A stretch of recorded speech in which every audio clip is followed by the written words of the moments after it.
wabarakatuh. Bismillah, walhamdulillah, wassalatu wassalamu ala ashrafi rasulillah wa ala alihi wa sahbihi ajma'in, amma ba'd. എൻ്റെ ഏറ്റവും ബഹുമാനം നിറഞ്ഞ ഉസ്താദുമാരെ, SSFന്റെ കർമ്മധീരരായ പ്രവർത്തകരെ, SSF കുറ്റ്യാടി ഡിവിഷൻ സാഹിത്യോത്സവിന്റെ ധന്യമായ വേദിയിലാണ് ഞാനും നിങ്ങളും ഒരുമിച്ച് കൂടിയിരിക്കുന്നത്. ഈ അവസരത്തിൽ എനിക്ക് നിങ്ങളുമായി കാരുണ്യമാണ് ഇസ്ലാം എന്ന വിഷയത്തിൽ സംവദിക്കാൻ ആഗ്രഹിക്കുന്നു. അല്ലാഹു തആല തൗഫീഖ് ചെയ്ത് അനുഗ്രഹിക്കുമാറാവട്ടെ. ആമീൻ. ഒരിക്കൽ നമ്മുടെ മുത്തുനബി സ്വല്ലല്ലാഹു അലൈഹി വസല്ലമ തങ്ങൾ പറയുകയുണ്ടായി, ഏതൊരു പ്രതിസന്ധി ഘട്ടം വന്നാലും സത്യം മാത്രമേ പറയാവൂ. ഇത് വെറുതെ പറയുക മാത്രമല്ല അവിടുന്ന് ചെയ്തത്, അവിടുന്ന് ജീവിതത്തിലൂടെ കാണിച്ചു തരികയും ചെയ്തു. അതുകൊണ്ട് തന്നെയാണ് കൂട്ടുകാരെ, ശത്രുക്കൾ പോലും മുത്തുനബി സ്വല്ലല്ലാഹു അലൈഹി വസല്ലമ തങ്ങളെ അൽ അമീൻ എന്ന് വിളിച്ചിരുന്നത്.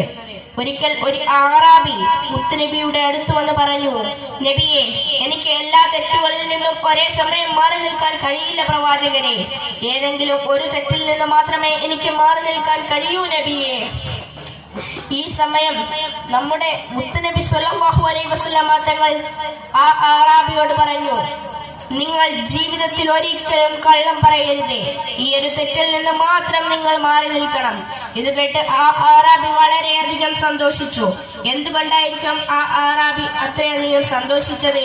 അതെ, ആ ആറാബിക്ക് കള്ളം പറയാതിരുന്നാൽ മാത്രം മതിയല്ലോ, ബാക്കി എല്ലാ തെറ്റുകളും ചെയ്യാമല്ലോ. പിറ്റേ ദിവസം മോഷണം നടത്തണം എന്ന ഉദ്ദേശത്തോടെ അദ്ദേഹം ഒരു വീട്ടിലേക്ക് പോവുകയായിരുന്നു. അപ്പോഴാണ് അദ്ദേഹത്തിന് മുത്തുനബിയുമായുള്ള കരാർ ഓർമ്മ വന്നത്. നാളെ മുത്തുനബി നീ മോഷ്ടിച്ചോ എന്ന് ചോദിക്കുമ്പോൾ ഇല്ല എന്ന് പറയാൻ കഴിയില്ലല്ലോ. അതുകൊണ്ട് അദ്ദേഹം മോഷണ ശ്രമത്തിൽ നിന്ന് പിന്മാറി. ഇങ്ങനെ ഓരോ തെറ്റുകൾ ചെയ്യുമ്പോഴും മുത്തുനബിയുമായുള്ള കരാർ അദ്ദേഹത്തിന് ഓർമ്മ വരികയും എല്ലാ തെറ്റുകളിൽ നിന്നും മാറി നിന്ന് ഒരു സ്വാലിഹായ മനുഷ്യനായി ജീവിക്കുകയും ചെയ്തു.